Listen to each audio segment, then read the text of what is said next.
achar esse tempinho para a gente é um grande presente. Obrigada, gente. Agradecer também o André, que eu sei que a rotina dele é muito, muito corrida, e está aqui com a gente também, fazendo essa moderação.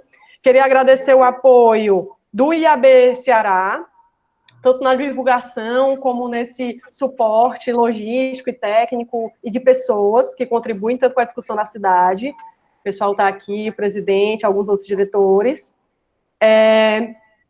Assim, como é que funciona normalmente o nosso webinar, tá, gente? É um bate-papo. Então, quem quiser contribuir com alguma pergunta, pode pedir a palavra lá no chat, abrir o microfone, fazer uma pergunta, pode escrever lá pelo chat mesmo. Ao longo do webinar, eu vou ficar repetindo algumas vezes a colocação do formulário para que as pessoas que querem receber o certificado preencham, para eu conseguir enviar o certificado para os participantes, tá bom? Queria também avisar que esse webinar está sendo transmitido no YouTube do IAB Ceará e vai ficar disponível tanto por esse canal, como por um canal de Vimeo que a coordenação está estruturando para colocar todos os vídeos, tá? E aí, assim, o currículo desses três é tão grande que eu não vou conseguir nem resumir, mas eu vou passar a palavra agora para o André Almeida, fazer a apresentação tanto dele mesmo como dos convidados, tá bom? Do Fabiano e da Juliana. Se a gente tiver algum problema técnico de corte, de voz e tudo, não se preocupem, a gente vai resolvendo aqui. E no mais é isso, eu tenho certeza que vai ser um papo super rico, e eu vou sempre estar interrompendo, tá, Fabiano e Juliana? Desculpa, porque eu abro o microfone e às vezes começo a falar muitas coisas ao mesmo tempo. Mas é isso, André, está com você a palavra. Olá. Tá bom, Rebeca, obrigado. Prazer, Juliana e Fabiano, né? A gente está se encontrando agora pela primeira vez. Fabiano, foram rápidos contatos por e-mail para a gente articular aqui a nossa agenda. E, gente, para mim é uma honra, né? Estar aqui. Obrigado, Rebeca, pelo convite e pelo privilégio de estar aqui, podendo realmente, como você disse, bater um papo, né? A gente está explorando algumas reflexões e algumas formas de pensar nossa profissão e a atuação da nossa profissão. E esse momento difícil, né, complicado, que a humanidade está vivendo agora, está nos levando a refletir bastante, né? É uma pena que, às vezes, como seres humanos e como civilização, a gente precisa de umas chacoalhadas da história para a gente poder acordar para alguns elementos, mas quando a gente fala de acordar, parece que a gente está realmente abrindo os olhos para algo. Mas eu acho que tanto a Juliana como o Fabiano podem compartilhar comigo um pouquinho as experiências que nos levam a crer e nos levam a imaginar que, como um coletivo, a gente abre os olhos, mas aparentemente, né, já há atuações ao redor do mundo de olhares abertos a pontos de vista e a realidades bem diferentes daquilo que a gente está acostumado dentro da nossa bolha, né? Dentro um pouco da nossa zona de conforto. E aí eu acho que esse bate-papo de hoje vai levar um pouco a essa reflexão de uma profissão que não é a única, né? Arquitetura e urbanismo, que tem uma atuação multidisciplinar e tem um leque grande, tem um leque gigante de possibilidades, mas que como sociedade a gente não enxerga tanto, né? O que é uma pena, né? Pelo alto potencial que a formação da arquitetura, e hoje a gente está debatendo aqui um pouco a arquitetura e urbanismo, mas antes da gente conversar, né, quando eu entrei aqui na conversa, já estava a Juliana e o Fabiano também falando de outras profissões e que eu também tive a felicidade de ter tido contato e abriu também os meus olhos. E sendo um evento, né, da parceria do IAB com a Unifametro, né, com a instituição educacional, é muito legal a gente levar esse ponto de vista também para nós, estudantes, né? Eu digo nós porque todos estudamos, né, de certa forma, mas para os arquitetos que estão numa primeira fase da sua formação, né, aqueles primeiros 5 anos. Acho que muitos já perceberam que, do ponto de vista didático, do ponto de vista acadêmico, são muitos assuntos que a gente aborda, ao ponto da gente não conseguir colocar dentro de uma carga horária de um curso de 5 anos. De fato, a gente pincela muitos conhecimentos dos mais velhos. Eles estão rindo ali porque eu acho que eles vivenciaram a mesma coisa. Não queria me estender nessas palavras iniciais de abertura, mas eu acho que é um bom ponto de início de reflexão. E à medida que a gente for conversando, né, a Rebeca disse que a gente pode depois contar um pouquinho das nossas experiências. Eu particularmente acho que as experiências podem contribuir para algumas reflexões, mas eu acho que as experiências tanto da Juliana como do Fabiano numa linha de frente, né, hoje, numa situação endêmica, pandêmica, como a nossa, uma situação de alto risco que eles mesmos estão vivenciando agora, talvez nos tragam percepções ou reflexões para além do que também eu tenha percebido até agora. Então, obrigado, Rebeca, e Juliana e Fabiano, fiquem à vontade para as primeiras palavras também. Está com vocês, Apolo. Quer começar?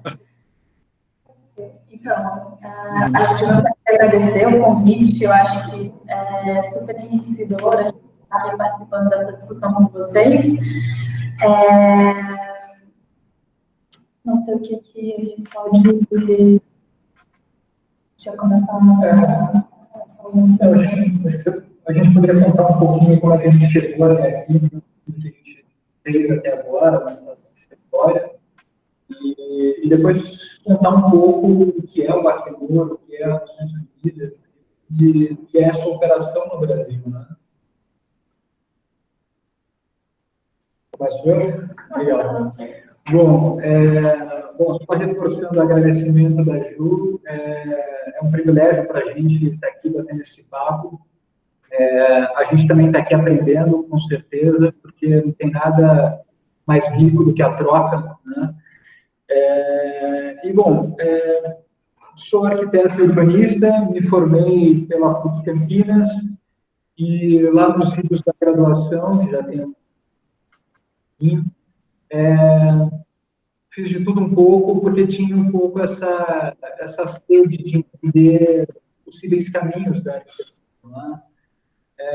Então, assim, trabalhei com design gráfico, trabalhei com canteiro de obra, trabalhei com, enfim, uma diversidade de coisas, e comecei efetivamente minha carreira profissional, digamos assim, né, com um emprego, né, mais formal, no quinto ano de faculdade, trabalhando com luminotécnica.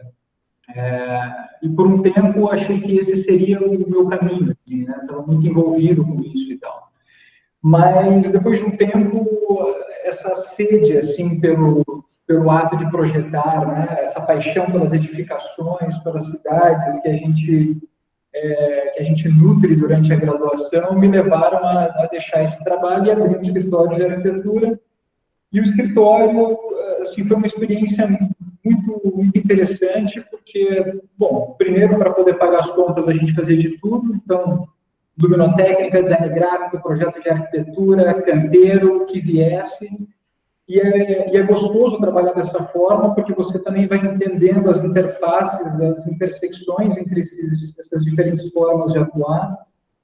E nesses primeiros anos ali, pós-formação, a gente iniciou, através do escritório, uma prática mais voltada para o que a gente costuma chamar de impacto social. Agora, eu não gosto muito do termo, porque eu acho que absolutamente tudo que a gente faz tem impacto social, né? Mas a gente, através do escritório, em parceria com organizações não governamentais, a gente foi doando o projeto, o tempo no canteiro, para a implantação de alguns equipamentos em comunidades desprivilegiadas, né? Então, a gente fez escola, fez uma padaria, uma ocupação, coisas desse tipo. Depois de alguns anos nessa prática, o meu interesse pelas questões ambientais e pela sustentabilidade aplicada à arquitetura e urbanismo cresceram. Eu estava enxergando ali um interesse e, ao mesmo tempo, estava precisando de uma estabilidade financeira, porque o perrengue do escritório não é fácil, né? E aí, acabei indo para Brasília, trabalhar no Instituto Ambiental, Brasília Ambiental, como arquiteto. Era uma vaga de analista ambiental, especialidade em arquitetura e urbanismo, portanto, específica para a nossa formação, né? E foi fantástico, assim, porque lá eu tive a chance de trabalhar com equipes multidisciplinares, com diferentes formas de atuação, do licenciamento ambiental à acessibilidade universal para parques públicos, por exemplo, e sempre trabalhando com profissionais de diversas áreas, né?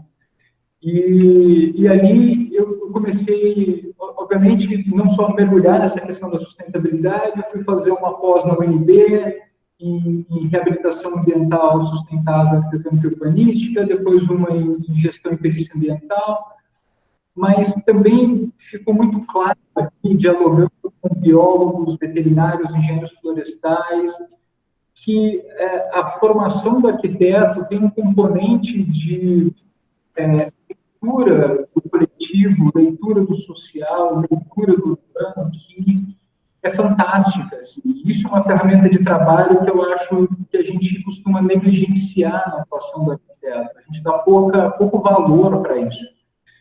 E ali eu me via fazendo uma espécie de uma mediação de conflitos ali entre os profissionais que têm uma posição mais ferrenha do ponto de vista da proteção ambiental e, obviamente, as necessidades, entre aspas, sociais de você ter empreendimentos funcionando, gerando emprego, gerando tributo e tudo mais. Então, fazer um pouco esse papel, assim, de contribuir tecnicamente, mas também contribuir com uma visão mais generalista, mais ampla, e entendendo os prós e contras. Assim.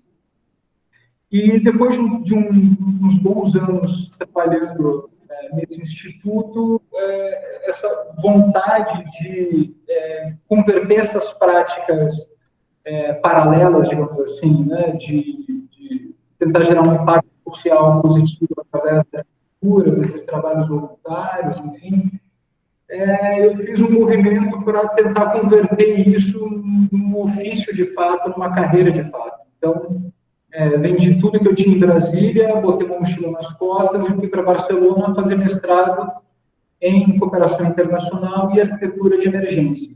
Né? E foi no mestrado que eu me apaixonei pela temática dos refugiados, dos deslocamentos urbanos e todas as pautas que envolvem. Né? Então, fui fazer o trabalho de campo da minha dissertação na Hira Deret, que é um campo palestino no Líbano. Fiquei um tempo convivendo com a comunidade ali dentro do campo. Voltei para Barcelona, terminei o mestrado, fui para Lesbos, trabalhar um tempo no Morro Local. Lesbos é uma ilha grega muito próxima do litoral da Turquia e que é um dos epicentros da crise de refugiados no Mediterrâneo. Né? A gente tem embarcações chegando 2, 3 por semana, assim, amontoadas de refugiados vindos de toda parte do mundo em botes infláveis, assim, uma situação muito crítica. Fiquei um período trabalhando lá, depois voltei para Barcelona e trabalhei um tempo aí num programa de resiliência urbana, que é um outro campo de trabalho super interessante para nós, arquitetos e urbanistas, e que não tem nada a ver com emergência, não tem nada a ver com muito a ver com a capacidade das cidades de se prepararem para os estresses que elas vão ter no futuro, principalmente como resultado das mudanças climáticas. Né? E nesse meio de tempo, estava, enfim, aplicando para vagas, aplicando contratos de trabalho e, por sorte, fui convocado para atuar pelo Acnur num projeto global de parceria com o meio ambiente, que trata exatamente da incorporação dos temas ambientais em operações humanitárias no mundo afora. Então, hoje eu trabalho na operação do Acnur, aqui na fronteira com a Venezuela, nessa resposta de emergência venezuelana, e trabalho como consultor na área de meio ambiente. Então, trabalho exatamente nessa interface entre os campos porque dá para falar em sustentabilidade sem falar das questões espaciais, de infraestrutura, com as questões de deslocamento forçado e dos refugiados, e com as questões então, isso está conectado hoje em dia. E vou deixar a Ju falar um pouco da trajetória dela, e aí a gente comenta um pouco do que é a organização e o que é essa operação aqui. Ok. Eu comecei na faculdade a trabalhar bastante tempo atrás, na faculdade, comecei a trabalhar logo no primeiro ano, estagiando no escritório de arquitetura, e fiquei até o final da faculdade em alguns diferentes, mas com o mesmo perfil de arquitetura comercial e residencial de edifícios. Logo saí, trabalhei com um pouco de incorporação imobiliária, depois projeto para a cidade, paisagismo urbano. Antes de entrar no Aqui no estava com paisagismo urbano e algo, assim, trabalhando, obviamente, tanto paisagismo urbano quanto paisagismo residencial e atendendo, claro, clientes menores de residencial, arquitetura convencional. E isso era uma coisa que não me fazia bem. Eu achava que eu estava atendendo uma parcela muito pequena. É incrível poder trabalhar com o sonho das pessoas e poder traduzir isso no local onde elas vão morar, mas ao mesmo tempo eu achava que era muito... Queria trabalhar com algo que fizesse sentido para um maior número de pessoas. E aí eu comecei a trabalhar com a parte mais urbana, projetos para a cidade, e acabei caindo de paraquedas na arquitetura humanitária. Fui convidada para dar uma consultoria técnica, porque estava desenvolvendo um trabalho voluntário no único abrigo que tinha em Boa Vista na época. E teria uma consultoria técnica rápida, eu estava saindo para isso fazer mestrado, e acabei ficando no mestrado e comecei a me aprimorar muito mais nessa área humanitária. Então, eu comecei no Acnur, que é a agência da ONU para refugiados, acho que a gente pode já falar um pouquinho mais sobre isso. Trabalho na parte, um setor que chama Shelter, que traduzindo para o português é abrigo, que a gente trabalha basicamente com planejamento de abrigo em alguns lugares do mundo, colegas como eu, e aí, obviamente, a gente dá apoio em outras áreas que não necessariamente é só o abrigo, porque dentro do abrigo você tem diversos serviços, dependendo da escala do abrigo, serviços vão crescendo, né, tanto de saúde, de educação, quanto do próprio funcionamento urbano, o planejamento urbano desse abrigo, que pode ir gigantesca, como, por exemplo, o Zatari, que é um dos maiores campos de refugiados, que você vê a progressão de como aquilo foi crescendo, assustador, eu diria. Ou, por exemplo, o Bangladesh, que você vê, assim, em um ano, a transformação do cenário mudou completamente, com o migratório inteiro. Uma semana você recebia aí 700 mil pessoas, e a nossa área de atuação é assim, ó, as pessoas precisam de um lugar para morar ou passar os próximos dias, ou passar os próximos anos. E como que a gente faz isso numa velocidade emergencial, que é isso, as pessoas estão chegando muitas vezes sem nada, então, os próprios documentos, não sabe nem se foi o último dia que essa pessoa comeu, e como que a gente consegue trabalhar tão rápido, com uma qualidade do projeto, raciocínio que muitas vezes você não tem o recurso necessário para aplicar naquele momento, e você se adapta com uma realidade que existe para atender essa resposta de emergência. E, obviamente, o que tem acontecido na América Latina, com o contexto da situação dela, se não me engano, acho que já barrou a crise, da Síria, né? Síria, o fluxo migratório é muito grande, eu não sei como estão os debates de vocês aí, mas na América Latina nós temos um número muito alto de venezuelanos. E o contexto né? Então, que a gente vê na África, na Ásia E acho que é muito mais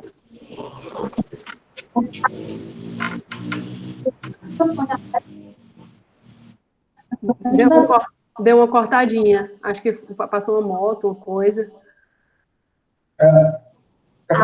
Mas está tranquilo, mas a gente está escutando boa parte. Às vezes dá uma cortadinha, mas... E o impacto aqui é um impacto, exatamente por ser um contexto urbano, como, como a cidade, né, a própria infraestrutura da cidade sofre quando você tem um fluxo intenso e você tem que ter os serviços em todos os âmbitos, tanto a infraestrutura urbana quanto os próprios serviços de atendimento médico, escola, serviço de transporte, para atender essa população. Então, a gente tem vários desafios, porque talvez até relativamente novo esse contexto de fluxo migratório em contexto urbano. Então, a gente está aprendendo bastante.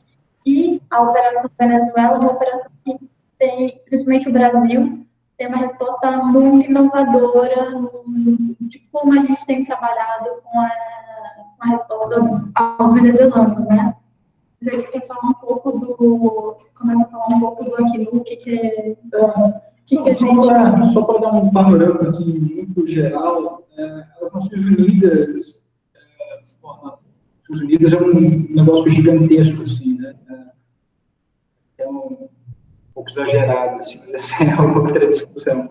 Mas, enfim, as Nações Unidas é uma organização formada por um leque muito grande de agências, né? E são agências com um mandato muito especializado. Então, por exemplo, quando a gente está tratando de questões de desenvolvimento mais relacionadas ao próprio desenvolvimento econômico ou a questões de infraestrutura, a gente tem a agência da ONU para desenvolvimento. Né? Quando a gente trata do ambiente urbano e da sustentabilidade das cidades, por exemplo, a gente tem a UN Habitat, uma agência específica para isso.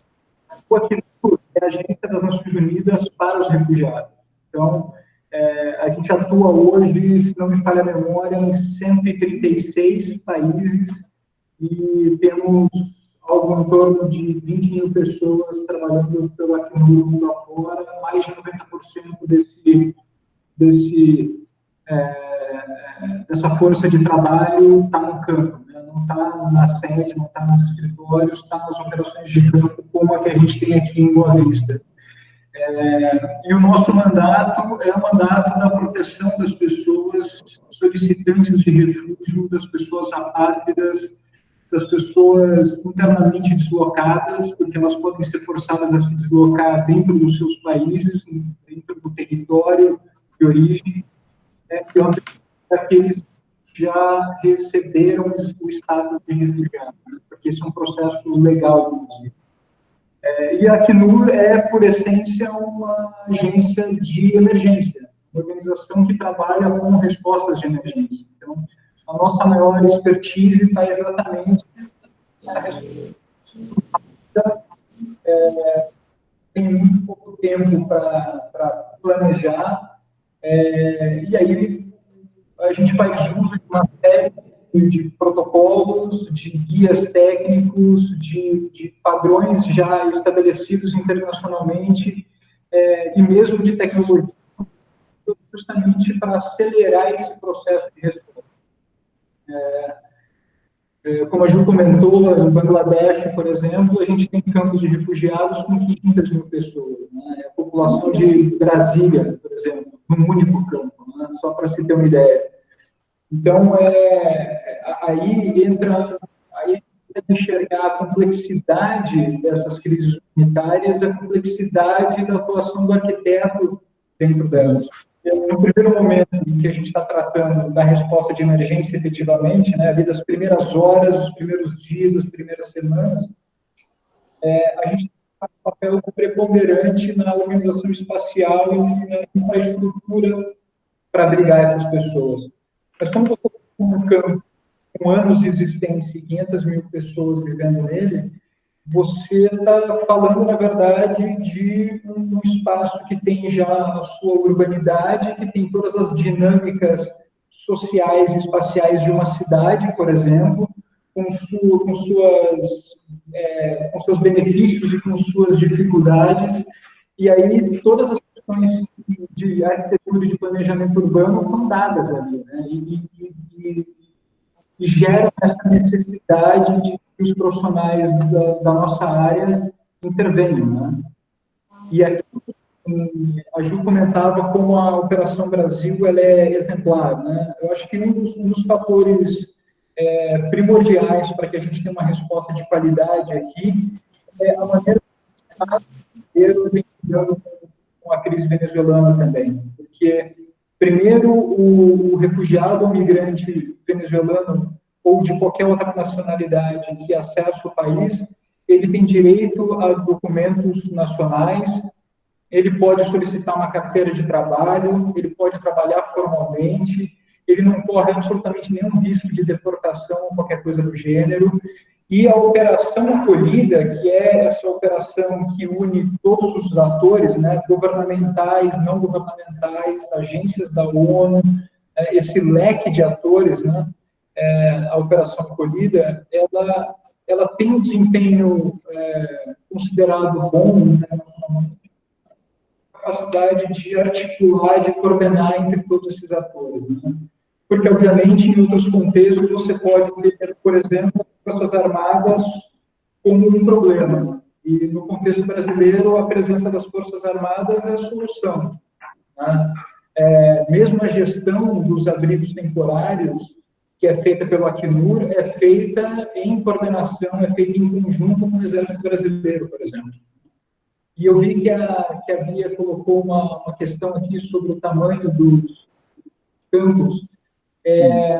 A Operação Acolhida tem hoje 13 abrigos temporários oficiais em Roraima, que são geridos pelo Acnur, em parceria dentro desse escopo de trabalho, que abrigam cerca de 7 mil pessoas, né? E em outras cidades, como Manaus e Belém, a gente tem abrigos que são geridos pelas municipalidades, com um apoio técnico e muitas vezes um apoio financeiro do Acnur e de outras organizações.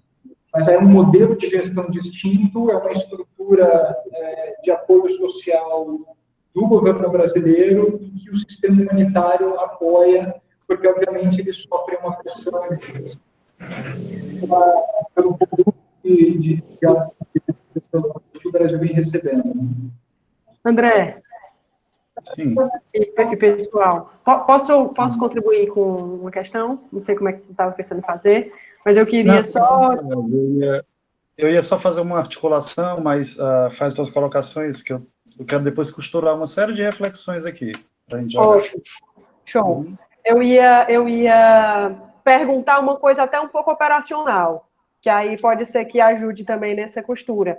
Eu queria, assim, no final das contas, né, apesar do arquiteto trabalhar ou dentro do escritório, ou na obra, ou no Acnur, ou em qualquer situação, ele tem essa questão da gestão dos problemas, né? O problema chega e um problema vai ser resolvido, seja construindo algo, seja remanejando uma equipe, ou um tipo de material, não sei. E aí, nessa questão da gestão dos problemas, eu queria, operacionalmente, vocês têm um modelo que chega de outros lugares, acampamentos da Acnur, por exemplo, de material, tamanho, como executar, e aí a gestão disso é realmente de local, de infraestrutura de água, esgoto, etc., ou tem um certo momento de criação, que tem que ser, obviamente, muito rápido pela questão da emergência, e aí eu queria saber se existe essa adaptação de clima, de material, etc. Legal. E também, quanto a o abrigo, né, o abrigo em si, que seria, fazendo analogia à casa, aí eu queria perguntar sobre esses equipamentos que seriam de mais médio e longo prazo, como uma escola, ou um posto de saúde, nesse contexto também do acampamento, né? Se também é uma gestão do Acnur, com os mesmos materiais dos abrigos de casa e tudo. Essa era a minha pergunta. Não sei se fica mais pro final ou se já emenda agora. Já emenda agora. Bom, tudo vai depender do contexto que você está trabalhando, na verdade. E, principalmente, o que é permitido, normalmente as Nações Unidas estão para apoiar o governo, né? Então, não tem uma decisão própria. O Acnur resolve fazer um campo, um abrigo aqui, não tem como fazer se o governo não estiver dentro dessa negociação, né? O nosso contexto aqui no Brasil, a gente apoia o governo e o governo tem a liderança. Então, tudo depende do que a gente tem disponível para trabalhar. Existe um guia, a gente pode até compartilhar com vocês, que é um guia de respostas, padrões mínimos para respostas humanitárias, que chama SPHERE. Tem ele em inglês, tem ele em espanhol, em português eu acredito que ainda não tem. Lá tem, ele já são anos e anos de aprimoramento, né, de revisões, e você tem padrões mínimos, principalmente para a nossa área de abrigamento, mas tem também a parte de WASH, que a gente chama, que é água, saneamento e infraestrutura, água, saneamento e higiene, que é em inglês essa sigla. Depois tem proteção, logística, nutrição. Então, dentro da parte de shelter, a gente tem as noções básicas. Dentro do Acnur também a gente tem o Handbook Emergency, que a gente trabalha também com alguns padrões, e a gente tem que trabalhar com a legislação vigente, a legislação local. Tem alguns países que já têm um histórico, às vezes já até tem essa legislação, a gente não tem. Mas o que a gente tem aqui são abrigos para uma capacidade de 50 pessoas até, né, uma média. E o que a gente trabalha aqui, o nosso menor abrigo tem 300 pessoas, o maior tem 1.300, 1.400 pessoas. Então, é uma realidade que a gente não tem no Brasil. A gente consegue informações de colegas que estão em outras partes do mundo, mas ainda assim a gente precisa adequar ao contexto que a gente trabalha, exatamente o que você tem disponível, quais são os materiais. Por exemplo, a gente começou o primeiro abrigo com as barracas da Defesa Civil. As barracas que a gente tinha disponível eram indígenas, a gente queria construir habitações com palha, madeira, que é a realidade deles, mas o governo não permitiu naquele momento, e a gente teve que trabalhar com o que tinha. Então, depois chegaram as barracas do Acnur, depois chegou uma nova versão, que a gente tem umas casinhas que a gente chama unidades habitacionais para refugiados. Ela foi produzida uma ideia, uma iniciativa da IKEA, já tem uma segunda versão, e que a gente está trabalhando bastante aqui. Ela é muito leve, muito fácil de montar, tem muitos detalhes, mas ela tem uma resistência muito maior do que uma barraca, tem uma aparência mais de casa, mas ela não está adequada para questões climáticas de todo mundo, ou seja, quando ela vai para a África, quando ela vem para o Brasil, ela é muito quente, o material é um super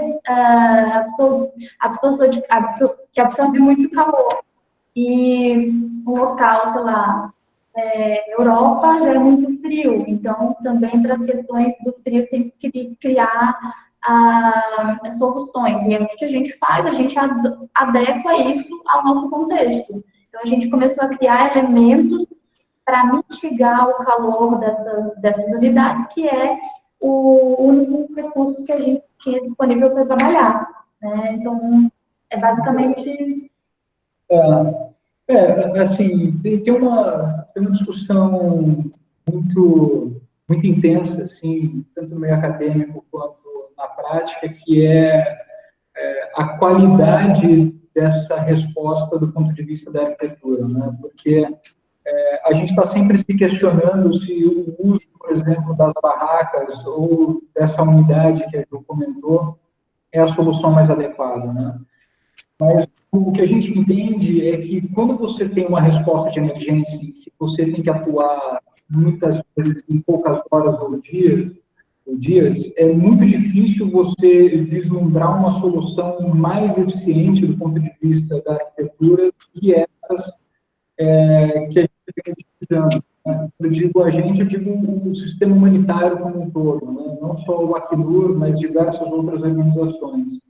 O problema não é a tecnologia em si, o problema é a evolução das operações e o desdobramento da resposta de emergência. Né?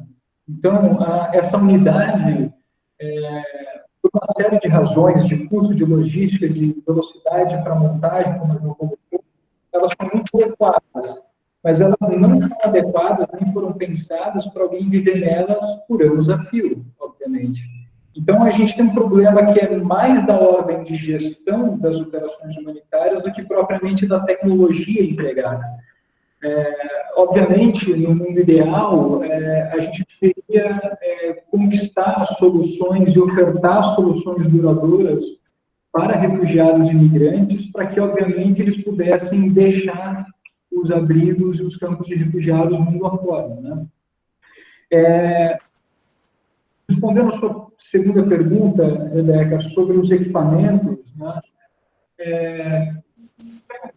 No mundo ideal, é que o sistema humanitário ele vai sempre apoiar os governos que acolhem refugiados e imigrantes.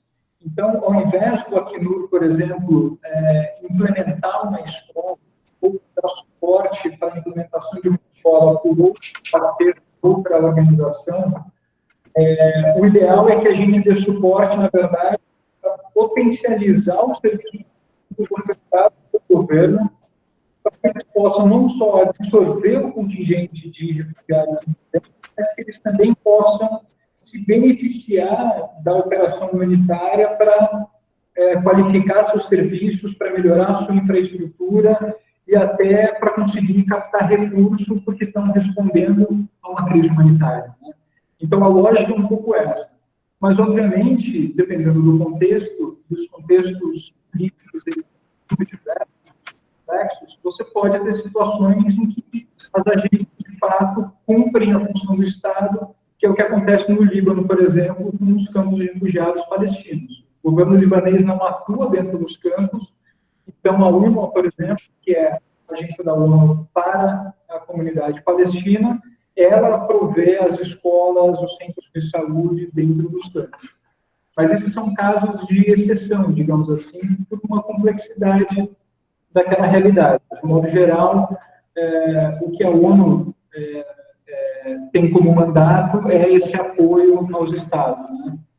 E você tocou num ponto que eu queria discutir um pouquinho. Você falou de como o arquiteto faz essa gestão de problemas, assim, né? E eu acho que isso é uma coisa que a gente deveria não só valorizar na nossa formação, deveria, dentro da academia, tentar dar mais ênfase para isso. Porque a gente percebe que a formação de arquiteto e urbanista nos permite, obviamente, trabalhar com um campo técnico muito amplo. Né? A gente pode trabalhar com infraestrutura de água e saneamento, a gente pode trabalhar com planejamento de abrigos, a gente pode trabalhar até com desenvolvimento da barraca. Né?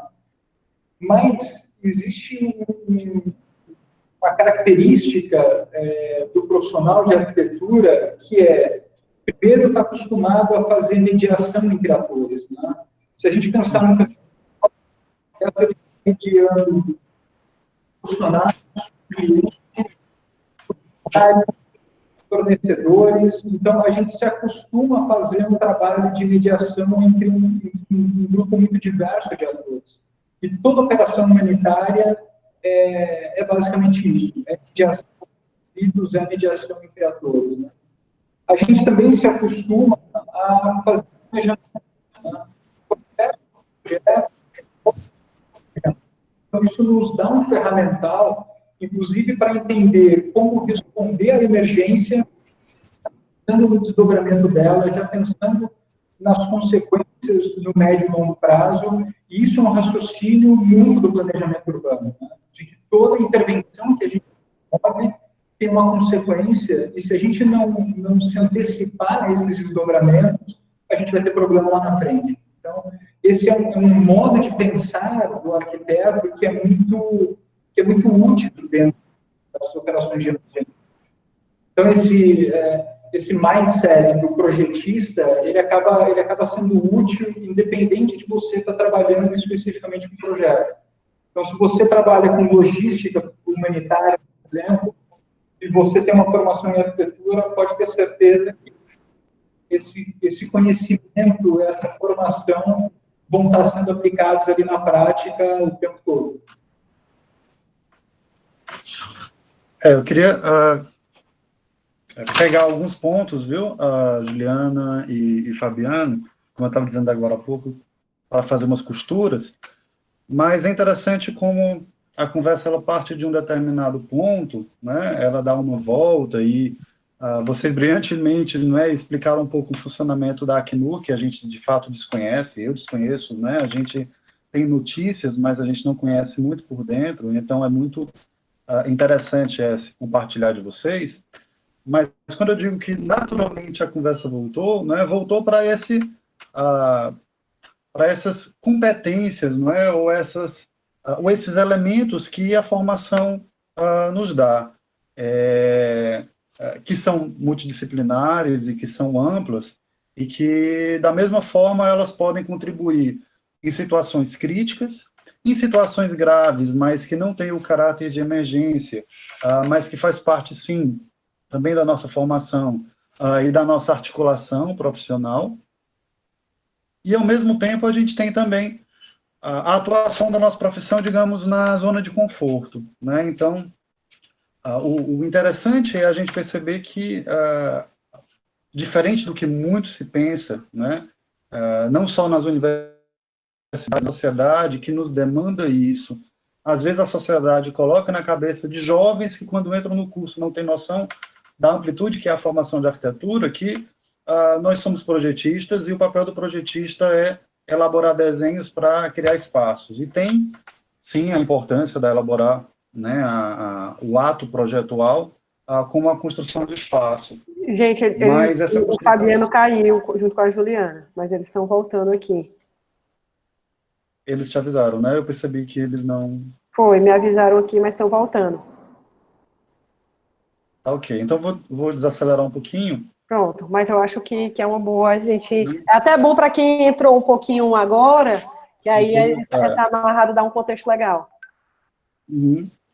E aí, pronto, como eu estava colocando, deu-se uma volta e voltamos a discutir a prática, eu vou usar o termozinho aqui entre aspas, né, que às vezes as pessoas chamam, que é a prática paralela da nossa profissão.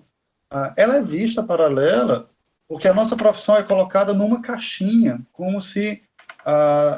claro que, como a gente conversou lá no início, a nossa formação ela é limitada, porque quando se trabalha com uma multidisciplinaridade como a nossa, não é, a profundidade se dá em campo, não é? Nem sempre a profundidade do conhecimento vai se dar dentro da universidade. Mas o nosso mercado de trabalho nos coloca em caixinhas como se a gente tivesse que atender a uma determinada demanda e a um determinado serviço da sociedade, não é? O atendimento à demanda e o atendimento ao serviço, né, ela não é algo de cunho negativo. Agora, tratar como uma demanda ou um serviço apenas é limitar a potencialidade da nossa formação e da nossa profissão. Tá aí, pronto, a Juliana e a Fabiana. Coisas da fronteira. Maravilha, voltaram rapidinho. Bem-vindos de volta. Então, da experiência que a Juliana e o Fabiano nos trouxeram, né, eu puxo novamente essa reflexão, né? O nosso mercado de trabalho é um mercado voltado a um serviço à sociedade. E muitas vezes a gente é colocado numa caixinha em que a gente vê outras atuações fora do que a gente está acostumado como uma prática paralela, né? O primeiro ambiente de trabalho que se imagina do arquiteto, né? Quem não tem um contato com arquitetura, ou quem entra no curso de arquitetura e vislumbra o seu futuro, é um escritório, ou é uma construtora, né?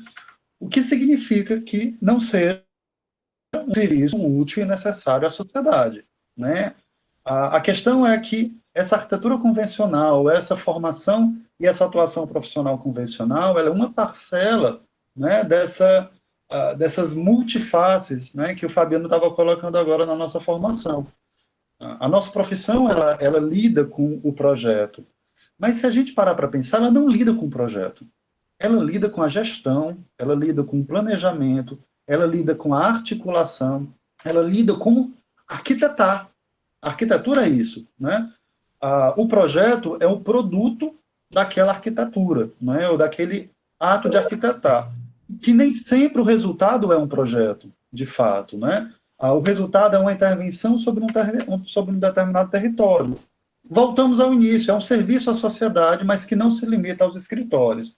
É claro que uma boa parcela dos nossos estudantes vão para um campo de escritório. E quando o Juliano e o Fabiano relataram as experiências deles, é interessante, não foi muito diferente da minha história, da minha carreira, da minha história de vida na arquitetura, né?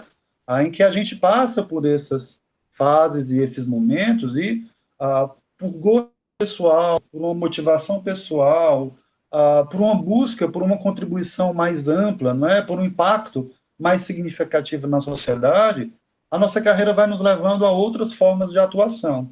E aí, do escritório, nós vamos para o terceiro setor, muitas vezes. E muitos, como eu, começaram como voluntários no terceiro setor.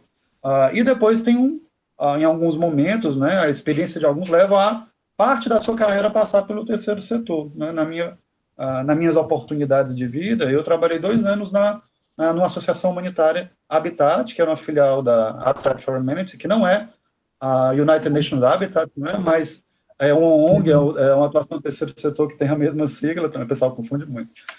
Mas ela é de ampla atuação. A atuação da arquitetura ela não passa só pelo escritório ou pelo terceiro setor, né?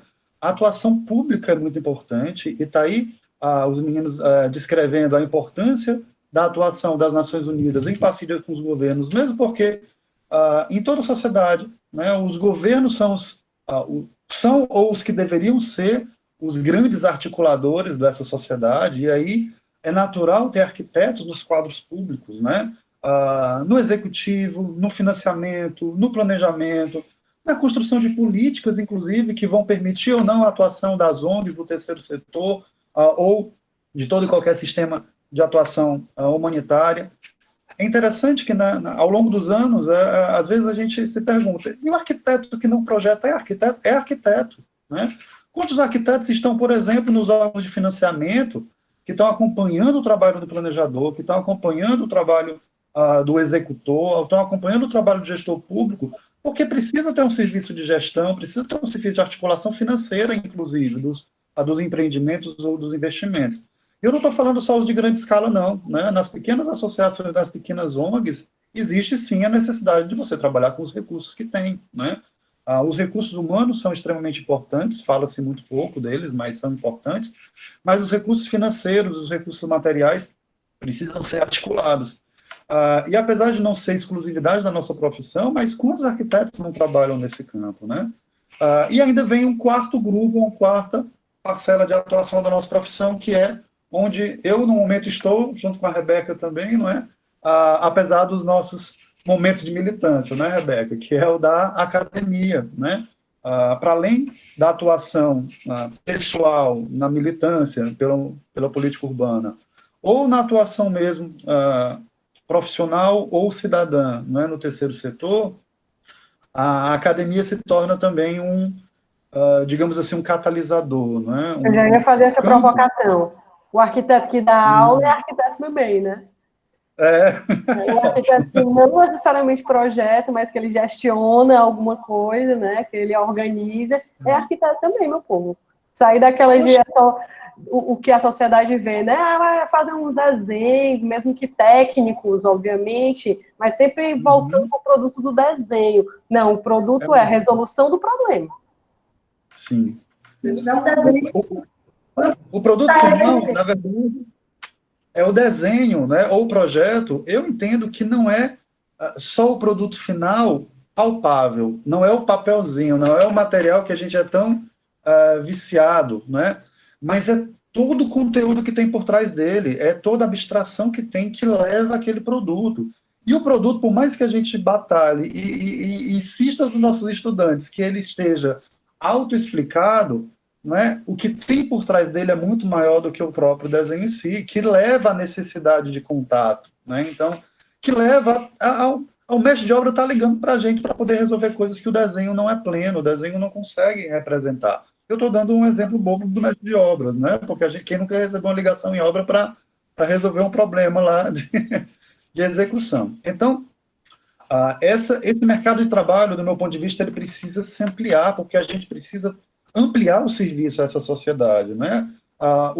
O CAL tem muitas das pesquisas para mostrar onde a arquitetura está atuando, e eu tenho observado, apesar de ainda uma pouca ampliação, e a gente vê também entre os estudantes, interesses em campos de trabalho diferentes. Dentro desses campos de trabalho, eu queria trazer uma reflexão que parece que, além desses campos de trabalho, digamos, temáticos, né, o escritório que fornece o serviço para a sociedade, direta para o cliente, como para a construtora, ou o arquiteto que trabalha em construtora, o arquiteto que atua no setor público, o arquiteto que atua no terceiro setor, o arquiteto que atua na academia, são universos em que o arquiteto pode se deslocando. Né? Eu acho que eu passei pelos 4, inclusive, especificamente, um pouco de cada. Mas eu queria que a gente percebesse outras esferas, né? A esfera do serviço à sociedade, né? E eu gosto de dizer que é a esfera do conforto, é a esfera, sim, do serviço, digamos assim, ao ambiente planejável, né? E eu acho que isso, os meninos lá da ONU vão entender isso bastante, né? Apesar das incertezas econômicas, né, das inseguranças jurídicas, né, dos altos e baixos de um escritório, de uma negociação com o cliente, esse tipo de coisa, ainda é um ambiente sob controle, né, quase condições normais de temperatura e pressão, se a gente lembrar das provas de física do colégio. Quando a gente atua no terceiro setor, em especial, né, a gente trabalha com situações eu entendo, inclusive, que é tão grave quanto as crises humanitárias que a gente vê que há aqui no trabalho, por exemplo. Né? A questão não é a gravidade. A questão é, e os meninos estavam usando bastante essa palavra, a situação de urgência e a situação de emergência. Eu acho que esse é o diferencial, né, da crise urbana, que é uma crise, né, constante e crescente de 2 séculos de história, né, de urbanização, que lida com uma situação não real, aliás, não quero dizer não real, não material, né, que é a da vulnerabilidade social. Então, isso foge, né, da nossa capacidade de atuação, simplesmente pensando nos limites da atuação no mercado de trabalho. O terceiro setor atua de forma mais ampla nisso. Os órgãos públicos atuam, né, alguns mais, outros menos, outros bens, outros maus, né, mas sim, né, o poder público e o terceiro setor têm essa capacidade de atuação. E não é na situação de emergência, mas é uma situação de igual gravidade, porque existe uma situação de vulnerabilidade que está impactando a vida das pessoas. Agora, o que para mim tem sido o novo ponto de reflexão na minha história de vida como profissional são as situações de refugiados ou as situações das crises humanitárias. Apesar, né, da Habitat eu ter trabalhado numa associação humanitária, né, nós estávamos nesse segundo grupo, né, de gravidade e de vulnerabilidade, né, urbana. Os momentos em que, quando eu trabalhava na Habitat, né, nós tivemos situações de crise de emergência e não apenas de urgência, eu não participei pela inexperiência, né, mas tsunamis, Katrina nos Estados Unidos, Habitat a sede nos Estados Unidos, né, então eles articularam e movimentaram gamas imensas de profissionais e voluntários para atuar em New Orleans, por exemplo, ou para ir para a Indonésia, para ir para o Sri Lanka. Esse tipo de situação, ela quebra qualquer lugar comum, ela quebra qualquer lógica de planejamento, e aí, nesse caso, eu acho que essa discussão sobre os protocolos e as formas de atuação é um acumular das experiências das instituições, né, dos órgãos, da ONU em especial, que já tem um histórico muito grande, e, de fato, não é aplicar cegamente esses protocolos, né? Os protocolos precisam ser respeitados, porque tem todo um conhecimento e uma experiência, uma vivência de melhores práticas por trás, mas é muito rico esse trabalho do dia a dia, né? Nesse campo operacional, de entender questões específicas e dar as respostas dentro daqueles contextos. Para mim, parece que é um caminho, não é, que esses órgãos, essas instituições estão trilhando, porque estão trazendo um aprendizado para a humanidade tremendo. A urgência urbana, ela já traz, e eu não gosto muito dessa palavra, mas eu vou usar aqui botando as aspas bem grande, ela já traz soluções, ela já traz os seus protocolos, né? A gente já tem meio que algumas respostas para algumas situações. Apesar do que, de novo, estamos batalhando ainda na questão urbana para articular as necessidades locais, né? Para a gente não trazer respostas prontas. As melhores práticas são inspirações, não são respostas prontas para serem reproduzidas.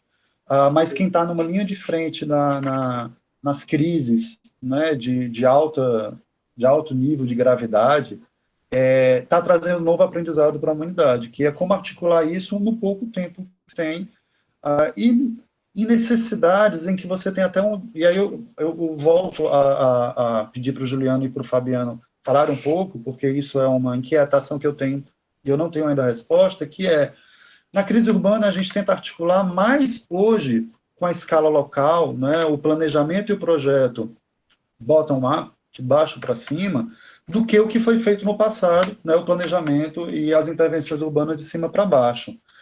Então, a gente precisa envolver, precisa empoderar, precisa construir a cidadania nos agentes da sociedade locais que têm condição de multiplicar, né, as nossas intervenções. E olha, isso já é um trabalho de décadas, né, para se construir isso, e ainda estamos trilhando.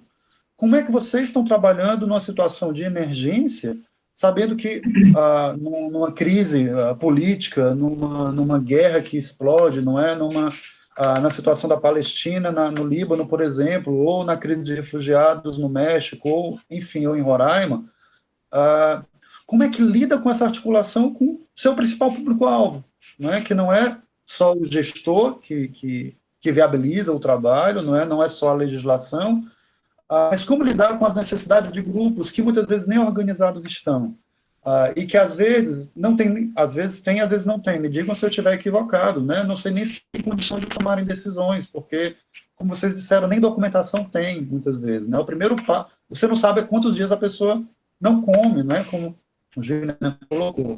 Então, como articular sem a gente ter uma atuação de emergência, né? Que requer uma resposta rápida, tem um certo grau de velocidade que requer uma postura de cima para baixo, né? Mas depois, como fazer essas articulações à medida que, vou usar um termo popular, que a poeira está baixando, né? Como conseguir inseri-los sem torná-los cidadãos, de fato, né? Não é entregar um documento, não é um papelzinho dizendo você não tem risco de ser deportado, né? Como se inserir na sociedade de forma autônoma, né? Para essas pessoas depois seguirem livremente as suas vidas, né? E autonomamente, como cidadãos, como seres sociais, como seres políticos também, né? Como seres econômicos que vão garantir o seu primeiro sustento, mas depois também contribuir com a sociedade, ok? Desculpa se eu me estendi tudo, mas eu queria dar essa voltinha, né, para esse ponto. E aí, tem umas 4 coisas que eu queria comentar. Assim. Bom, a primeira delas é que assim, é uma delícia ouvir alguém que está na academia tocando nessa pauta. Bom, tudo bem que já faz aí mais de 10 anos que eu me formei, que eu estava na graduação, mas... E, obviamente, muita coisa mudou na academia de lá para cá, mas o que eu percebo ainda, inclusive conversando com arquitetos que estão, como você bem colocou, André, no seu primeiro ciclo de formação, que é a graduação, ou que estão iniciando uma prática profissional, ainda um discurso dentro da academia de que o arquiteto tem que ser o próximo Oscar Niemeyer ou qualquer coisa do gênero, assim, né? Eu acho que essa visão romântica da arquitetura como um grande autor do traço e tal, Eu acho que isso, infelizmente, é muito forte dentro das escolas de arquitetura, e a gente precisa reconstruir essa narrativa justamente para chegar nesse ponto que você coloca, que é um entendimento do papel do arquiteto como ator social de uma maneira muito mais ampla, né? Até porque a coisa mais comum que tem é arquiteto frustrado. É arquiteto que não está assinando o próximo museu, né, na Ásia e se acha não arquiteto porque não está fazendo museu ou qualquer coisa do gênero, né? Então, acho que isso é muito fruto da formação ainda deficiente nesse sentido, né? O ponto que você coloca, que eu acho importantíssimo, é essa pergunta que a gente se faz há muito tempo, que é arquitetura para quem? Né? A gente está formando profissionais para produzir arquitetura para quem? Porque, obviamente, existe uma leitura social do papel do arquiteto como um serviço muito elitista, né? muito vinculado a uma parcela muito específica da população que podem fazer grandes investimentos, e a gente não para refletir qual é a nossa contribuição para a parcela da população que mais precisa dos serviços de arquitetura e planejamento urbano, porque vivem em condições insalubres e que representam a maioria esmagadora da população brasileira, né? É para eles que a gente tem que fazer arquitetura, né? Essa é a verdade. E aí você coloca essa questão entre urgência e emergência, né? E, assim, sinceramente, quando eu olho para o abandono dessas comunidades desprivilegiadas, inclusive do ponto de vista das políticas urbanas, essa inoperância do Estado, esse abandono do Estado, está matando as pessoas, literalmente. Então, para mim, é uma emergência. Se as pessoas estão morrendo porque não tem saneamento básico, a gente está falando de uma emergência. Então, para mim, é um estado permanente de emergência. E a gente tem que desconstruir essa ideia de que emergência é quando acontece um terremoto e a coisa colapsa e você tem que reagir, né? Essa é uma forma de emergência, que requer um tipo de ação, um tipo de resposta, né? Mas o que a gente vê nas comunidades brasileiras, por exemplo, é emergência tanto quanto. E, quiçá, mata muito mais do que as emergências que ganham um apelo midiático, né, por questões óbvias. Então, respondendo um pouco a sua pergunta de como é que a gente aborda esses temas do ponto de vista do planejamento urbano, das cidades, e como é que isso se relaciona com a emergência, o que eu percebo é que essa transição entre a resposta de emergência e uma fase de desenvolvimento que vai gerar efetivamente as soluções mais duradouras e consolidar uma situação que garanta um mínimo de dignidade para essas pessoas, é cada vez mais nebulosa, é cada vez mais sobreposta, não é? Então, o único caminho que eu enxergo é a gente responder às emergências com um raciocínio de planejamento, com um raciocínio de desenvolvimento, né? A partir do dia 1, uma resposta de emergência, a gente já tem que estar pensando na solução duradoura. A gente já tem que estar pensando em um caminho de integração local e de que forma vai se dobrar nas cidades, no meio urbano, nas infraestruturas e nos serviços locais, porque enquanto a gente trata exclusivamente como uma emergência e responde exclusivamente como uma emergência, a gente não dá conta de resolver esse desdobramento. Esse desdobramento naturalmente vai acontecer. Esse é um processo inevitável. Ninguém freia esse processo. Nem o sistema humanitário, nem os estados, nem governos, ninguém. As pessoas encontram os seus caminhos, né? Elas têm suas necessidades, os seus anseios, os seus sonhos.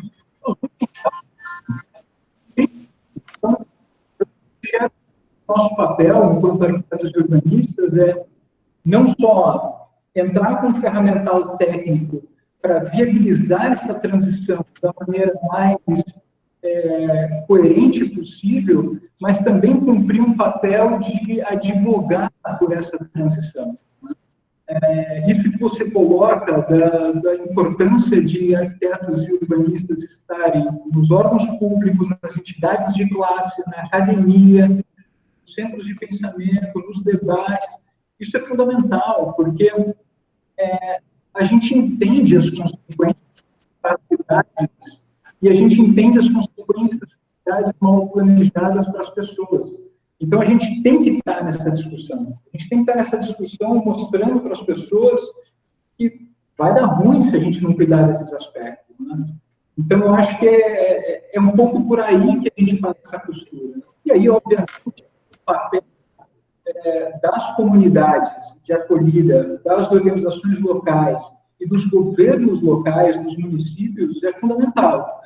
Se não começar de baixo, se não começar em quem está na linha de frente, em quem está lidando efetivamente com o problema, não há como chegar a qualquer solução razoável. Não dá para imaginar que o governo federal, olhando um panorama tão diverso como o Brasil, por exemplo, vai ter condições de articular essa pequena escala, essas microintervenções. Então, no New Habitat, por exemplo, a gente trabalhava exatamente com governos locais, a gente não tratava com governos federais, porque a gente entendia que ali estava a articulação do caminho para você, enfim, fazer os investimentos, tomar as decisões que, de fato, vão impactar positivamente as comunidades.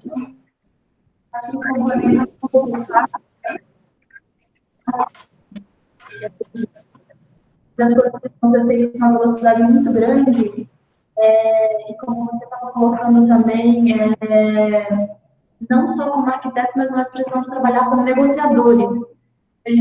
Porque a gente precisa aproveitar aquele momento onde a crise está acontecendo, a gente está falando com a pessoa tomada de decisão, a gente consegue prever o que pode acontecer ali naquele contexto. Às vezes você a pessoa que tem a decisão final nem sempre tem a visão macro do que está sendo planejado naquele espaço.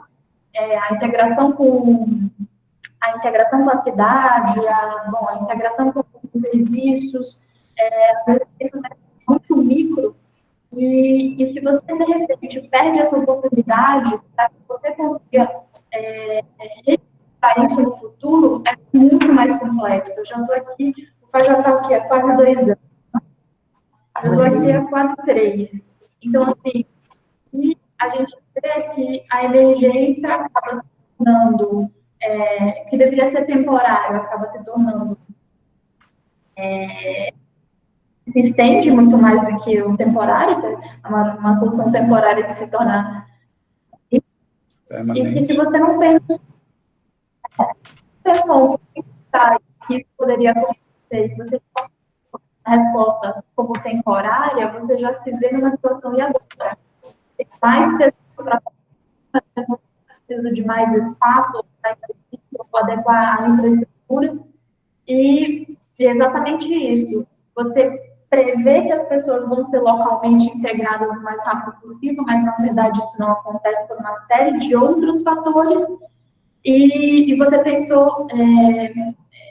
você tem que ter acho que uma malícia na hora de planejar esses espaços e como negociar esses espaços, porque a pressão sempre põe do jeito que dá, porque isso aqui já não vai ser assim amanhã já vai ser um outro cenário. Você sabe que esse cenário não está mudando, ele está demorando para mudar, na verdade. E a condição das pessoas que estão ali, muitas vezes, é uma condição que não estão adequadas, né? Isso que a gente coloca, papel de negociador, muitas vezes a gente assume, é fundamental, porque a gente não pode ser ingênuo de achar que os problemas se resolvem do ponto de vista técnico. Né? A gente não pode ser ingênuo de achar que a técnica da arquitetura e do urbanismo não dá conta de solucionar alguma coisa. São ferramentas fundamentais nesse processo, mas são processos muito complexos. São processos assim, e que, obviamente, incorporam infinitos interesses de toda a ordem, dos mais escusos aos mais, enfim. Então, essa negociação é super importante e aprendendo aos poucos a mapear esses atores, a mapear esses interesses também então, na prática nada acontece. Eu queria acrescentar nessa reflexão que o André falou e também se transformando também em pergunta para o Fabiano e para a Juliana, que esse trabalho de base, né, que tem que acontecer para essa articulação, para trazer autonomia e empoderamento para a base, né, que é tanto quem está na questão da emergência como na questão da urgência, que é a população, no final das contas, né, quem está ali sofrendo de verdade com a questão, como que a gente lida com isso e de maneira interdisciplinar?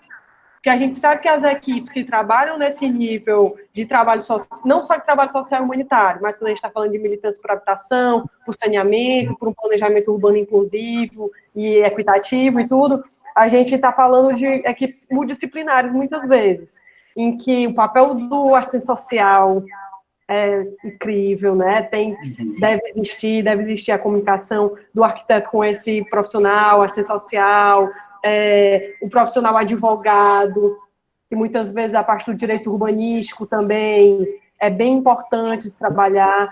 Então, eu trago essa pergunta para vocês. Como é essa articulação interdisciplinar, multidisciplinar, aí na Acnur e no trabalho dia a dia de vocês, assim? Legal. Antes de falar de como a gente trata essas questões aqui no Acnur, eu acho esse um ponto importante, Rebeca, e uma coisa que a gente precisa ter ciência é que desenvolver um processo participativo, construir coletivamente dentro de uma comunidade, por exemplo, é um trabalho extremamente complexo e que não se faz em semanas ou meses, né? Então, se a gente quer fazer uma intervenção arquitetônica, por exemplo, mesmo que seja quase que uma cultura urbana, assim, uma coisa muito pontual, o ideal é que a gente, de uma forma multidisciplinar, como você colocou, com uma diversidade maior possível de profissionais envolvidos, que a gente consiga desenvolver um trabalho educativo junto à comunidade antes de qualquer ação. Então, a gente precisa, de alguma forma, capacitar as pessoas para que elas possam, de fato, dialogar sobre a intervenção, sobre o projeto de arquitetura que seja, porque senão o que a gente está fazendo é manipular essas comunidades. Não é um processo participativo. Exatamente. Então, a gente precisa garantir que as comunidades tenham ferramental para questionar os arquitetos, para dizer para o arquiteto, isso aqui me interessa, isso aqui não. Isso aqui me atende, isso aqui não. Eu gosto disso e acho que isso aqui vai dar uma merda, entendeu? Então, isso é um processo que leva tempo. A gente precisa estar dentro das comunidades construindo isso. Para, num segundo momento, se a gente, de fato, conseguir se integrar na comunidade e, de alguma forma, compartilhar conhecimento, aí sim a gente pode iniciar uma discussão de intervenção, de projeto e o que seja. No Acnur, especificamente, a participação comunitária ela tem algumas sutilezas e algumas especificidades, porque numa operação de emergência, primeiro, as coisas são muito rápidas, né? E segundo, que a gente está sempre nesse diálogo tenso, nessa linha tênue que divide o que é uma estadia muito transitória, o que é uma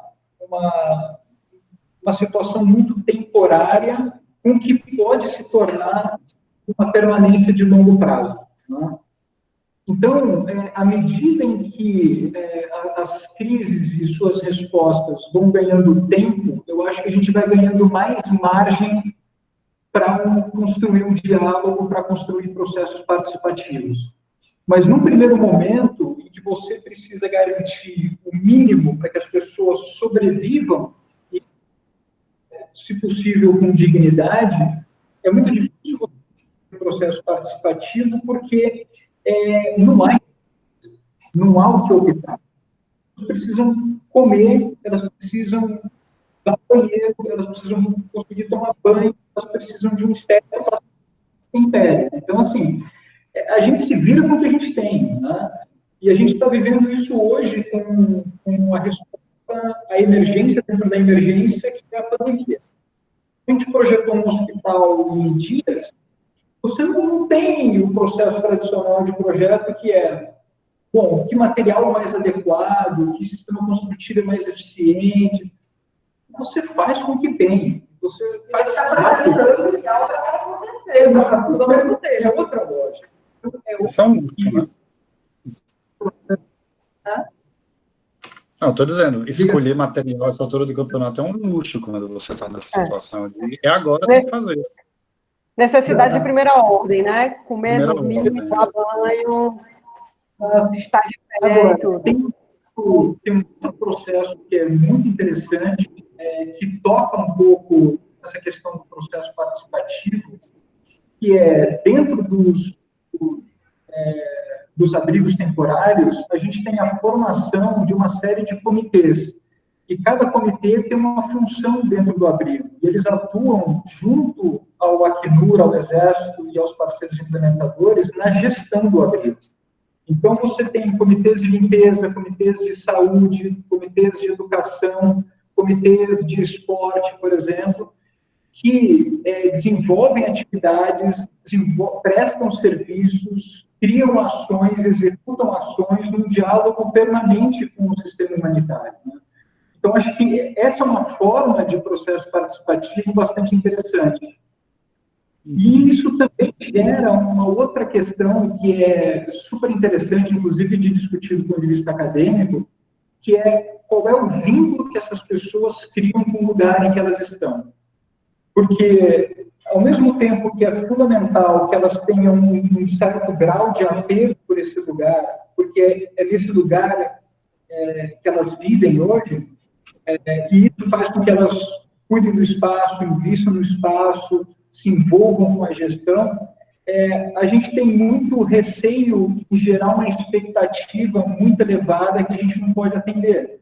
Então, você estimular que a pessoa converta uma estrutura temporária no seu entendimento de lugar, de lar, é perigoso, porque amanhã você pode dizer para essa pessoa, olha, agora é outro lugar, agora você vai para um processo de interiorização, agora o Estado quer desmobilizar esse abrigo, agora a solução de abrigamento é outra. Então, a gente está sujeito a todas essas mudanças.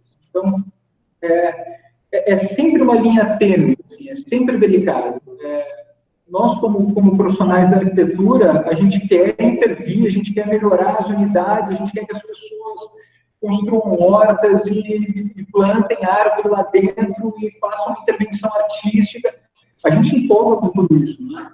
Mas, obviamente, tem uma série de questões e de possíveis consequências desses processos que a gente precisa ficar atento, né? Porque quem vai sofrer no final, obviamente, são os beneficiários, são sempre os beneficiários. Então, quando a gente discute, por exemplo, a gente está no momento de colaborar com o processo de atualização dessas unidades habitacionais e tal, a gente só toma cuidado até para não converter esse lugar dessas pessoas e as próprias pessoas num laboratório de arquitetura, sabe? Daqui a pouco a gente está lá fazendo intervenções, vamos fazer isso aqui. Pô, mas é onde elas vivem, sabe? Então, as operações de emergência têm essas sutilezas, assim, que tornam toda forma de processo participativo mais complexa. Mas acho que também complementando, a gente, assim, no processo onde a gente tem a oportunidade de planejar do zero, mesmo com uma velocidade muito rápida, essa parte da interação com os outros atores, do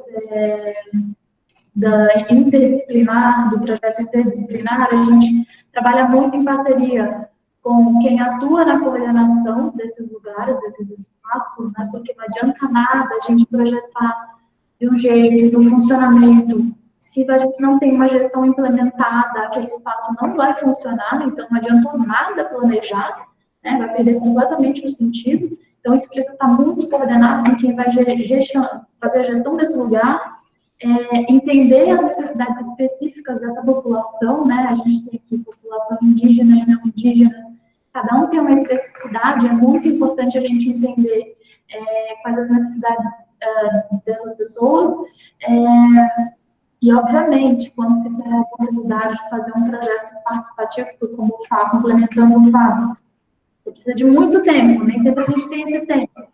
Então, o que a gente consegue fazer é inserir a população sempre, a população que, para quem a gente está projetando, que faça sentido, né? A resposta que a gente pode dar com os meios que a gente tem para trabalhar, com os recursos disponíveis naquele momento, e quem está, basicamente, fazendo a gestão daquele espaço, né?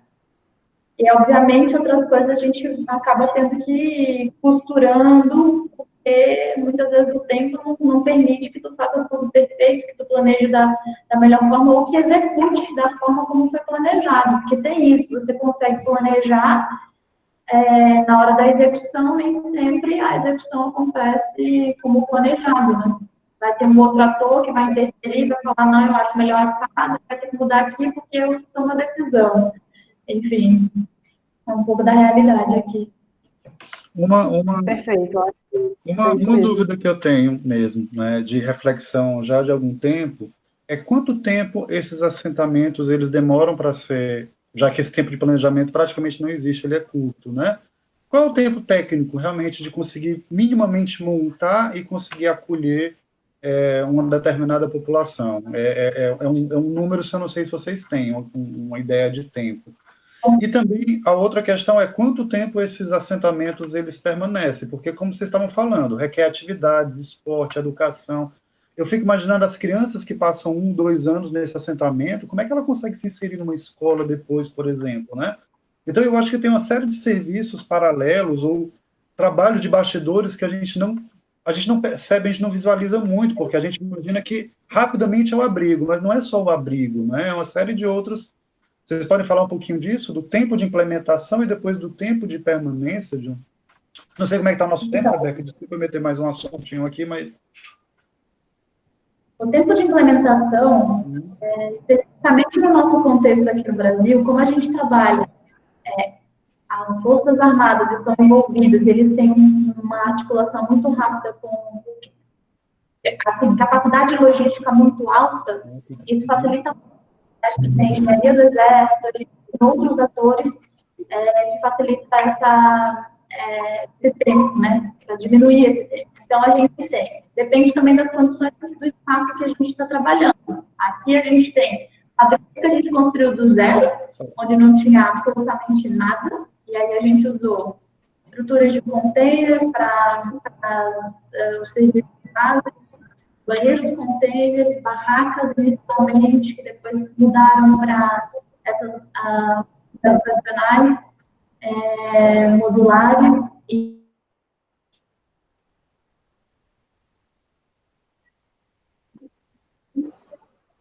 Opa. Acho que caiu, né? Existiam algumas... Não? Voltou. Voltou agora. Então, eu estava falando aqui, depende do espaço que você vai trabalhar. O espaço do zero que a gente teve que montar foi uma média de 1,5 mês, né, para ter 600 pessoas. Onde a gente tinha 180 militares montando as casinhas, que são as unidades habitacionais. Então, essa capacidade logística das Forças Armadas nos favorece muito para que essa velocidade seja o mais rápido possível. Mas, obviamente, muitas vezes não se tem os recursos, ou você tem os recursos, mas não consegue implementar naquele momento, porque a empresa não tem o serviço no local, uma empresa do Rio de Janeiro, que ganhou a licitação, mas que está com os containers na Paraíba e que tem que chegar em Roraima.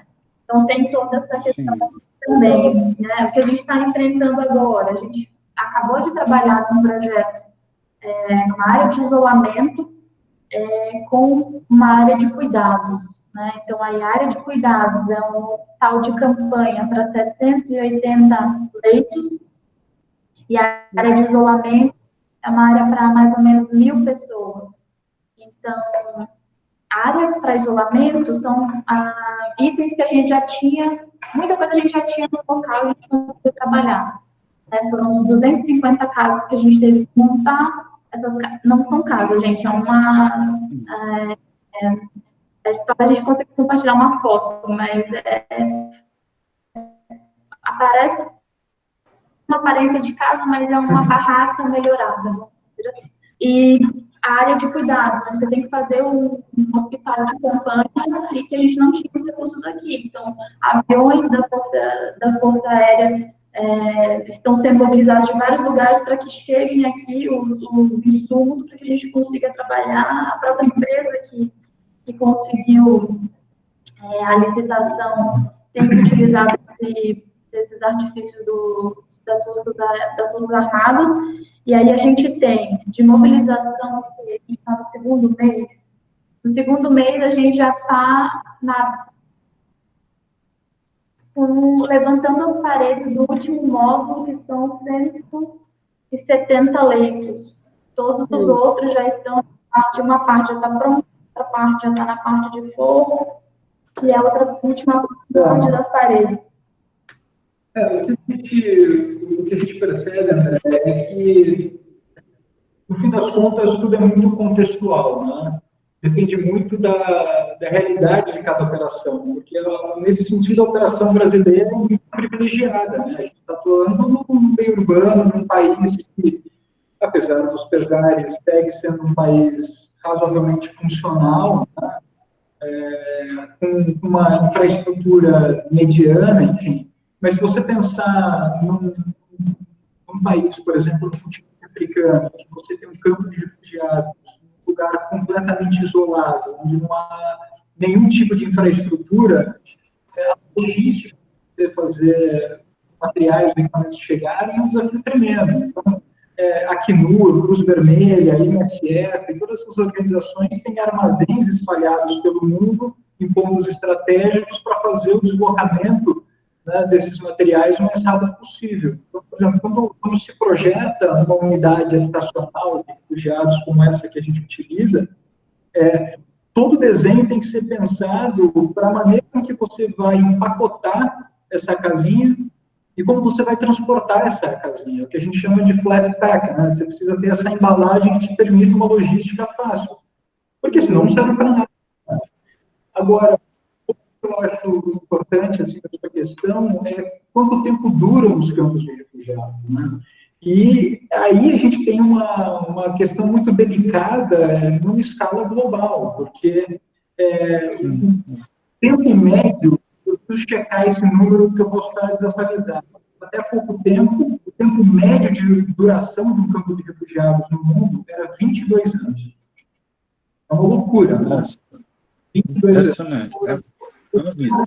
Uma criança, por exemplo, que passa 2, 3 anos no campo. Na verdade, o que a gente tem são gerações que nascem nos campos de refugiados e deixam os campos, quando deixam, adultos. Ou seja, toda a sua formação de caráter, de índole educacional, técnica, se for possível, ocorre dentro. Então, é óbvio que a gente precisa de uma gama de profissionais e de serviços para amparar e dar suporte a essas comunidades muito extensa. E que é muito difícil prover isso, né? Porque os campos, eles são cada vez mais extensos, cada vez em áreas de mais difícil acesso, cada vez mais vulneráveis aos efeitos das mudanças climáticas, cada vez mais vulneráveis a conflitos armados, e a situação só se complica, né? Hoje a gente tem algo na ordem de 70 milhões de pessoas forçadas a se deslocar no mundo, né? Então, tudo isso é muito, muito complexo, né? E, claro, extrapola muito o tema da arquitetura e do urbanismo, né? Mas um pouco da realidade nossa, a gente tem pessoas que passam, em média, 6 meses. O caso dos indígenas é um pouco mais demorado, apesar deles também estarem se movimentando por conta própria, norte, continuando pelo norte do Brasil, já entrando para o nordeste. Mas é em média 6 meses para os não indígenas. E os indígenas a gente já tem eles aqui, alguns até 3 anos, 4 anos. Um mecanismo muito interessante da Operação Brasil é o programa de interiorização. O estado de Roraima, obviamente, ele tem uma capacidade de absorção da crise limitada em termos de infraestrutura, serviços públicos, né? Então, existe esse programa governamental que é desenvolvido e implementado pela Operação Acolhida, portanto, com todos os atores humanitários participando, que tem como objetivo tornar a resposta brasileira uma resposta nacional e não uma resposta local. Então, através do programa de interiorização, o refugiado ou imigrante, ele pode se deslocar com todo o suporte da operação para outras cidades e estados brasileiros, em diferentes modalidades. Então, há pessoas que deixam um abrigo temporário aqui para serem abrigadas por uma outra organização em uma outra cidade, ele pode ser interiorizado por uma vaga de trabalho, por exemplo, ele pode ser interiorizado por um processo de reunificação familiar, porque tem um parente que já vive em outro estado brasileiro, e isso tem permitido desafogar um pouco o estado de Roraima e a cidade de Boa Vista, principalmente a respeito dos serviços públicos, né? Isso é um processo importante, porque quando os serviços começam a colapsar, naturalmente, a comunidade local é muito afetada por isso, né? Então, você tem um risco de reações mais agressivas, ou mesmo de processos de xenofobia, que são muito delicados, né, para a comunidade de refugiados e imigrantes. E é compreensível que a comunidade local sofra e reaja, né? Então, o papel da operação é, obviamente, minimizar esses riscos e trabalhar em processos de coexistência pacífica, e a ferramenta da interiorização é fundamental nesse processo. Perfeito. Gente, estamos chegando ao nosso 1h30. Eu acho que a gente pode ir encaminhando, André, para uma finalização. Você que é muito bom de postura e amarrar os argumentos, acho que pode fazer esse final. E aí a gente também dá as últimas palavras para a Juliana e para o Fabiano, né? Também para falar um final, assim, como é que seria. Mas aí está com você. Ok, André. Obrigado. Da PUC-Rio, que está aqui. Como é? Está vendo a professora Vera, da PUC-Rio. Ela fez várias contribuições aqui.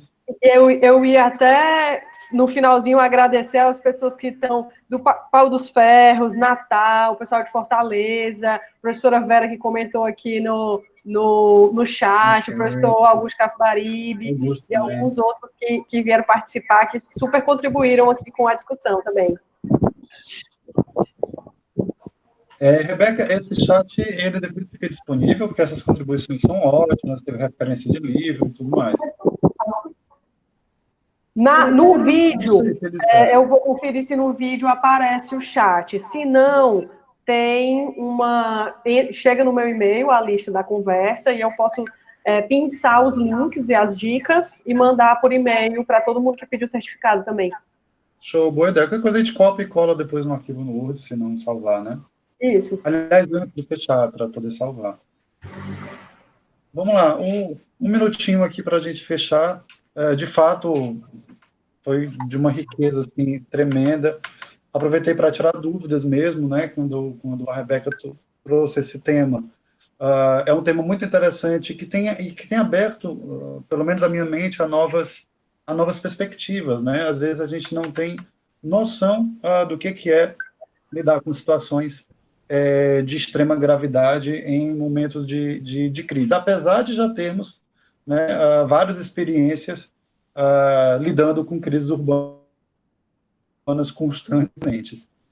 Eu acho que é muita coisa para costurar, viu, Rebeca? Quantidade de costura. Eu vi aqui que teve uma pergunta do Robledo, teve algumas outras considerações, que eu acho que ao longo da conversa foram sanadas, ou ficou alguma pergunta, gente?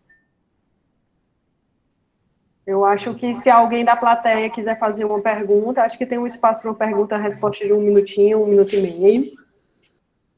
Mas se não, acho que, de novo, agradecer.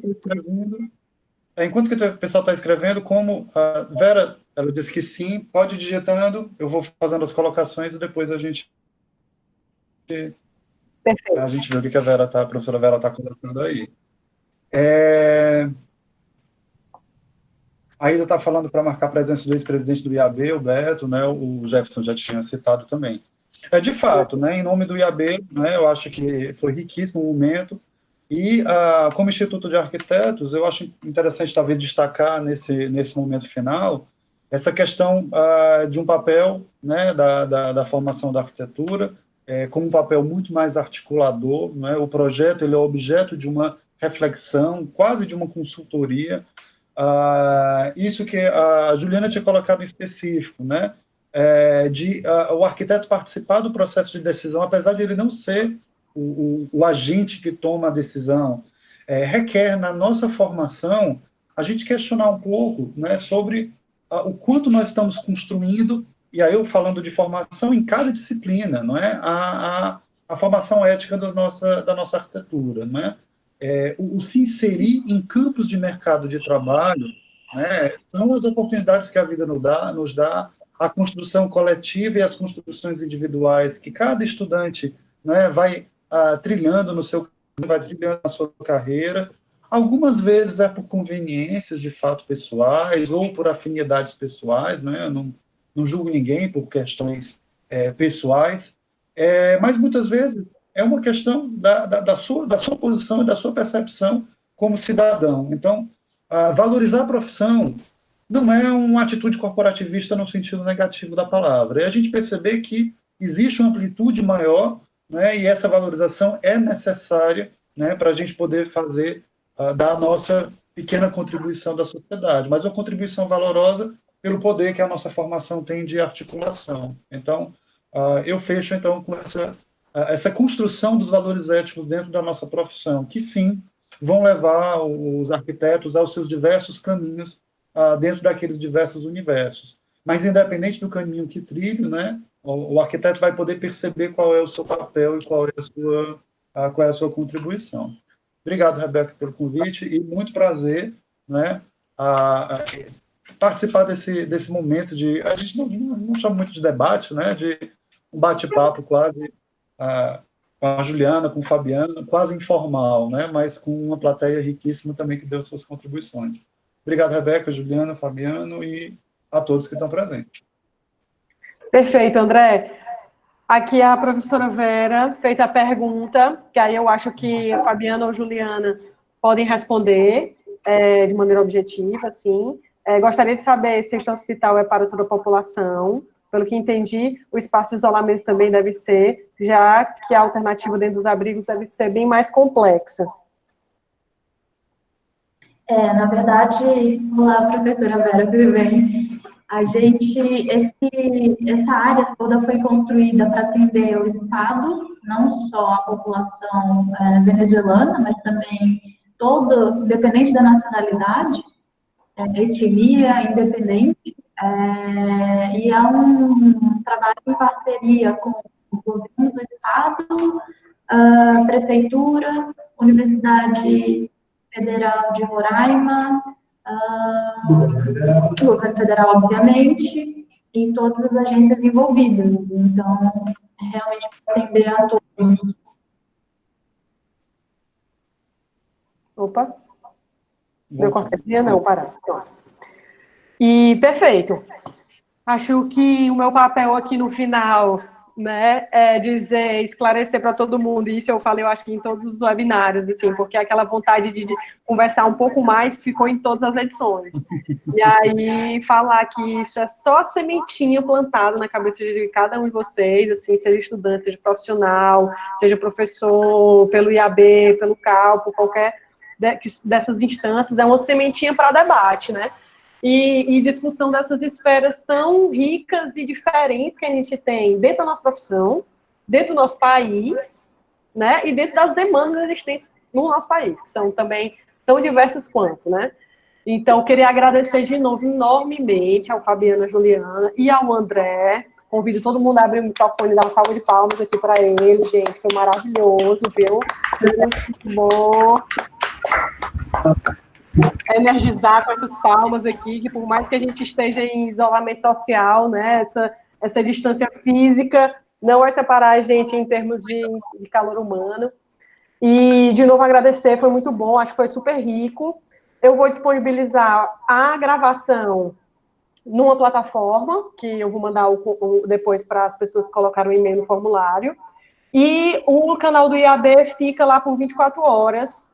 Se eu não me engano, fica direto. Agora o Jefferson podia esclarecer. Mas, no mínimo, 24 horas fica disponível a gravação lá no canal do IAB. Para quem Rebeca, tem contato. No YouTube. Olha, vai ficar gravado lá no canal, direto, né? Permanentemente. Perfeito. no canal do YouTube, né? Do YouTube. É do YouTube, pronto. Perfeito. Então, a gente já pode ir para aquele colega que não teve como participar aqui, a gente já tem esse canal. E é isso. Eu espero que tenha contribuído com a discussão, eu espero que tenha contribuído para abrir um pouco nossa cabeça e nossos caminhos como profissionais. E eu espero também que essa conversa não acabe por aqui, né? O contato do Fabiano, da Juliana, o e-mail, o LinkedIn, tudo isso pode ser um canal de comunicação de quem tem mais curiosidade ou quer trilhar um caminho similar de atuar em ações humanitárias, né? E o do André também, que além de arquiteto é professor aqui em Fortaleza, então tem o canal dele, o IAB, se envolver nessas militâncias também é importante. E eu queria dar boa noite, vamos tomar nosso cafezinho da tarde e continuar nessa caminhada longa que ainda temos. Tchau, tchau, gente. Até mais. Fabiano, Juliana, obrigada, tá? Bianca também, que estava aqui assistindo essa ponte. Muito prazer conhecer vocês. Um último comentário, o LinkedIn está com vocês, pode compartilhar com o pessoal, e se eles quiserem mandar pergunta, quiserem conversar com a gente, fiquem à vontade, a gente pode demorar um pouquinho para responder, mas a gente responde com certeza. A coisa que eu mais ouvia quando eu estava na graduação era a função social do arquiteto, né? Eu acho que hoje a gente tem que tratar da função social do cidadão. E a verdade é que nós somos um cidadão muito específico que tem o privilégio de ser arquiteto. Então, a gente tem que fazer uso da ferramenta, porque não é a arquitetura que tem função social, somos nós. Temos que fazer uso dela, né? E deixar um beijo para a Bia, que espero que ainda esteja nos ouvindo, que fez a ponte, nos conectou. Valeu demais, Bia. Um beijo para a Célia, que está lá no Laos. Um beijo para Paulita, que está lá em Bissau. A galera do mestrado que está aqui prestigiando a gente. Bom demais ver vocês. Beijo enorme. Maravilha. Bia, por ter feito essa ponte, olha aí, ela apareceu. Ah, ela está aí. Tá aí? Que rico, né? Que essa ponte, né? Eu escutei lá na live com o Rede Arquitetos, o professor Luiz falando que agora com esse distanciamento físico, né? Tá todo mundo a um passo de distância, que é o passo da videochamada. Então, que incrível a gente estar aqui, pessoal tem gente de Boa Vista, tem gente de Natal, tem gente de Pau dos Ferros, pessoal em outros países, e super rico. Gente, o certificado de participação e de palestrantes eu vou enviar ainda essa semana, tá? E eu acho que é isso. Boa noite. Obrigado, Fabiano, de novo. Professora Vera, talvez eu lhe mande um e-mail articulando algum webinar com você. Eu gostei muito das suas contribuições, e eu acho que um webinar sobre a academia, falando sobre ensino de arquitetura remota, talvez seja uma coisa incrível da gente conversar. Tchau, gente. Obrigada, boa noite. Obrigada pela participação de todo mundo. Foi incrível. Obrigada demais, gente. Continue com esse trabalho incrível e maravilhoso. Tchau, André. Tchau, Pessoal do gente. IAB, Obrigado, prazer. tchau, pessoal. Tchau, Léo. André. Tchau, tchau.